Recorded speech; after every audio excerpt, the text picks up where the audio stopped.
నమస్తే ఫ్రెండ్స్, ఎలా ఉన్నారు అందరూ? ఈరోజు మనం కత్తులబావి దగ్గరికి వచ్చాము. ఇది వచ్చేసి గుంటూరు జిల్లా ఎడ్లపాడు మండలంలో అయితే ఉంది. ఈ బావి యొక్క విశేషాలు ఏంటి, ఇక్కడ చరిత్ర ఏంటి, ఈ వీడియోలో మనం తెలుసుకోబోతున్నాం. వీడియోని లాస్ట్ వరకు స్కిప్ చేయకుండా చూడండి. అక్కడ మనకి ఎదురుగా కనిపించేది లైట్ టవర్ అనమాట. దాన్ని ఎందుకు లైట్ టవర్ అంటారంటే దానిపై ఎప్పుడు నిరంతరంగా లైట్ వెలుగుతుంది. ఏదైనా ప్రమాదం ఉన్నప్పుడు మాత్రమే ఆ లైట్ని బంద్ చేస్తారు. అక్కడ ఉన్న రాజులు ఆ లైట్ బంద్ అవడంతో ఇక్కడ ఏదో ప్రమాదం ఉందని చెప్పేసి వాళ్ళకు అర్థమైపోతుంది వెంటనే. అసలు ఈ కత్తులబావి అనే పేరు ఎందుకు వచ్చింది, ఇక్కడ చరిత్ర ఏంటో తెలుసుకుందాం.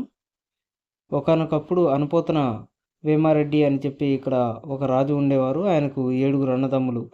వీరి పరిపాలన అంతగా బాగుండేది కాదనమాట. ప్రజలపై అనవసరమైన పన్నులు విధించేవాళ్ళు, కొంచెం ఆడవాళ్ళని కూడా ఇబ్బంది పెట్టేవాళ్ళు అనమాట. ఇప్పుడు మీరు చూస్తుంది వచ్చేసి 30 కాళ్ళ మండపం అనమాట.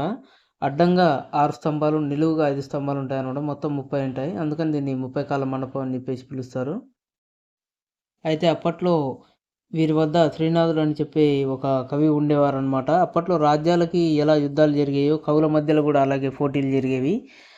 అలాంటి ఒక పోటీనే కర్ణాటక నుండి శ్రీనాథుడు గారికి ఆహ్వానం అందిందనమాట.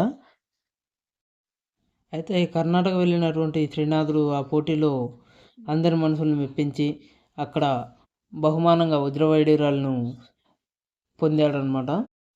ఆ ధనాన్ని తీసుకొని రాజ్యానికి తిరుగుబాట పట్టారు శ్రీనాథుడు.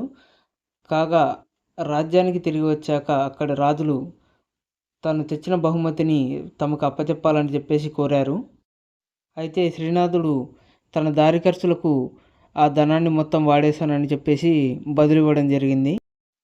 కాగా తమతో అబద్ధం చెప్తున్నాడని చెప్పేసి భావించినటువంటి మహారాజు తనపై ఎప్పటికైనా పగ తీర్చుకోవాలని చెప్పేసి సమయం కోసం ఎదురు చూశాడనమాట.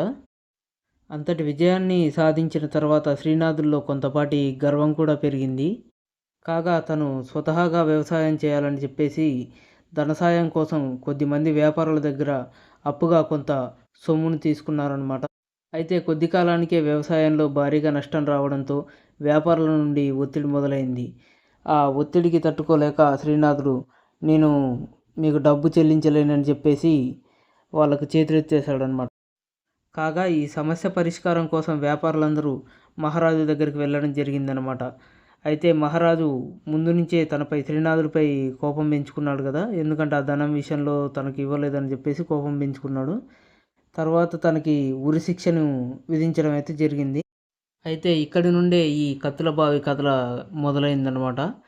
ఈ శ్రీనాథుడికి 3 ప్రాణ స్నేహితులు ఉండేవారు. కంసాలి, పూజారి, రాజనర్తకి. ఆమె పేరు లక్కమాదేవి అనమాట. ఈ 3 కలిసి తన స్నేహితుడిని చంపినందుకు గాను, అలాగే రాజ్య ప్రజలను ఇబ్బంది పెడుతున్నందుకు గాను ఈ రాజులందరిపై పగ తీర్చుకోవాలని నిర్ణయం తీసుకున్నారు. చాలా పకడ్బందీ ప్రణాళికలతో ఈ దేవాలయాన్ని అయితే నిర్మించారు. ఈ దేవాలయ నిర్మాణానికి గాను గోల్కొండ నవాబుల వద్ద కొంత సొమ్ముని సహాయంగా తీసుకున్నారనమాట. సహాయంగా తీసుకున్నటువంటి సొమ్ముతోటి గుడి నిర్మాణాన్ని అయితే ఎట్టకేలకు పూర్తి చేశారు. గుడి ప్రారంభోత్సవానికి గాను మహారాజులందరికీ ఆహ్వానం పంపించడం అయితే జరిగింది. గుడి నిర్మాణం కావడం చేత రాజులందరూ కూడా ఈ ఆహ్వానాన్ని మన్నించి అందరూ రావడం అయితే జరిగిందనమాట. ఇక ఇక్కడ నుండే వాళ్ళ రెండవ ప్లాన్ మొదలైంది. భోజనం చేశాక చేతులు కడుక్కోవడానికి నీళ్ళైతే అక్కడ ఎటువంటి ఏర్పాటు చేయలేదన్నమాట. ఇప్పుడు మనం చూస్తున్నటువంటి ఆ ఎదురుగా ఉన్నదే కత్తులబావి ఉన్న గది. 2 వైపుల ద్వారాలకి రాజులు ఎటు బయటికి వెళ్లకుండా గోడలను అయితే నిర్మించారు. ఎదురుగా మనకు కనిపించేదే ముఖ్యమైన బావి అన్నమాట. అయితే రాజులు చేతులు కడుక్కోవడానికి అని చెప్పేసి ఈ మార్గం గుండా అలాగే నేరుగా లోపలికి వచ్చేవారు అనమాట. ఇలాగే ఎందుకు వచ్చేవారు అని అంటే అప్పట్లో కొన్ని సింబల్స్ ఉండేవి. ఎటువంటివి? చాప గుర్తులు, జింక గుర్తులు అటువంటివి అనమాట. ఎందుకు అనంటే చాప గుర్తు ఉంది అనంటే చేప దేంట్లో ఉంటుంది? వాటర్లో ఉంటుంది అనమాట. ఆ చేప గుర్తు ఏ దిశగా అయితే చూపిస్తుందో ఆ దిశగా నీళ్లు ఉన్నాయని చెప్పేసి అర్థం. ఆ దిశగా వాళ్ళు అలా చూసుకుంటూ స్ట్రైట్గా ఆ గర్భగుడిలోకి అయితే వెళ్ళేవారు అనమాట. ఇదిగోండి ఎదురుగా కనిపిస్తుంది చూసారా, ఇది గర్భగుడి అనమాట. ఈ 2 దర్వాజల నుండి ఎటు బయటికి పోకుండా ఉండడం కోసమని తాటి చెట్టు అంత ఎత్తున్న గోడని అప్పట్లో నిర్మాణం చేశారంట. వీళ్ళ చావు కేకలు కూడా వినిపించకుండా పెద్ద పెద్ద తప్పెట్లతోటి ఆ మేళ వాయిద్యాలను కూడా ఏర్పాటు చేశారట. ఇక్కడ మనకు కనిపిస్తుంది చూసారా, ఇదే మెయిన్. ఇలా వచ్చి లోపలికి రాగానే ఇక్కడ ఎదురుగా ఒక అద్దాన్ని అయితే నిర్మాణం చేశారనమాట. ఎందుకు అనంటే అద్దంలో చూస్తే మనం ఎవరైనా మామూలుగా మనల్ని మనం ఎలా ఉన్నామని చెప్పేసి చూసుకుంటాం కదా, అదేవిధంగా రాజులు కూడా అలా చూసుకునే వాళ్ళంట. ఇప్పుడు మనం ప్రజెంట్ నిలబడి ఉన్న ప్లేస్లో ఒక స్లోప్ లాంటి డిజైన్ చేశారంట. ఆ స్లోప్ లాంటి డిజైన్ ఏంటంటే దాని మీద నెయ్యి పోషించేవాళ్ళు అనమాట. ఎదురుగా అద్దంలో చూస్తూ వచ్చిన రాజులు ఆ స్లోప్ మీద కాలు వేసి నేరుగా 70 అడుగుల లోతైనటువంటి ఈ బావిలో పడేవాళ్ళంట. ఇప్పుడు మనం ఎంటర్ అయ్యాం చూసావరా, ఇందులో బావి 70 అడుగుల లోతైన బావి ఉండేది. అందులో మొత్తం కత్తులు పెట్టి ఉంచేవాళ్ళు. అందులో పడ్డే 2 ముక్కలుగా అయిపోయేవాళ్ళట. ఆ పైన మనకు కనిపిస్తుంది నల్లతుమ్మ జిగురు. బయటి నుంచి చూస్తే అసలు మనకి ఇక్కడ గది ఉన్నట్టు కూడా అనిపించదు. చీకటి చీకటిగా ఉంటుందన్నమాట. లైట్ వెలుతురు పెట్టినా కూడా అంత పర్ఫెక్ట్గా కనిపించదు అనమాట. ఇక్కడ అంత చీకటిగా ఉంటుంది. ఈ ఎదురుగా కనిపిస్తుంది చూసారా తెల్లగా, ఇక్కడే అద్దం పెట్టేవాళ్ళు అనమాట. ఈ అద్దంలో చూస్తూనే రాజులు ఇందులో ఈ బావిలో పడి 2 ముక్కలుగా అయి చనిపోయేవాళ్ళు. అలా 300 మంది రాజుల్ని వీళ్ళు చంపడం అయితే జరిగిందనమాట.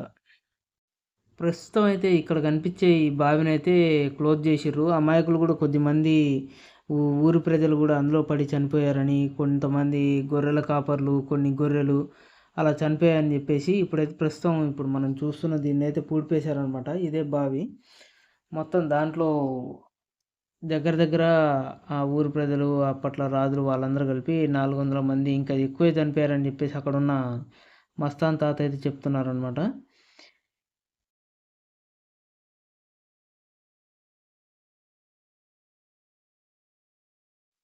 ఇది ఫ్రెండ్స్ ఇక్కడ ఉన్న కత్తుల బావి యొక్క కథ. ఇప్పటివరకు మన ఛానల్ని ఎవరైనా సబ్స్క్రైబ్ చేయనట్టయితే సబ్స్క్రైబ్ చేయండి, అలాగే లైక్ చేయండి. ఫ్రెండ్స్ అండ్ ఫ్యామిలీతో తప్పకుండా షేర్ చేయండి. చాలామంది అయితే వీడియోని చూస్తున్నారు కానీ ఎక్కువైతే లైక్స్ పడకపోవడం వల్ల మన వీడియో ముందుకు పుష్ అవ్వట్లేదు.